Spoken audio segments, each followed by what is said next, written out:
নানা কর্মসূচিতে জাতীয় সমবায় দিবস উদযাপন হয়। সাম্য ও সমতায় দেশ করবে সমবায়, এই প্রতিপাদ্যকে সামনে রেখে ঝিনাইদহে ৫৪তম জাতীয় সমবায় দিবস উদযাপন করা হয়েছে।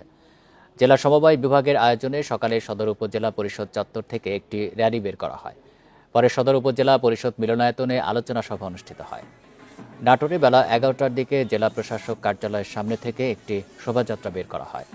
শোভাযাত্রাটি বিভিন্ন সড়ক প্রদক্ষিণ করে পুনরায় জেলা প্রশাসকের কার্যালয়ে ফিরে গিয়ে শেষ হয়। পটুয়াখালীতে বেলা ১১টায় জেলা প্রশাসকের কার্যালয় প্রাঙ্গণে জাতীয় সমবায় পতাকা উত্তোলনের মধ্য দিয়ে দিনটির উদ্বোধন করা হয়। শ্রেষ্ঠ সমবায় সমিতি ও সেরা সমবায় সদস্যদের মাঝে পুরস্কার বিতরণ করা হয়। নানা কর্মসূচিতে শরীয়তপুর, হবিগঞ্জ, হিলি, গোপালগঞ্জে এই দিবস উদযাপন হয়।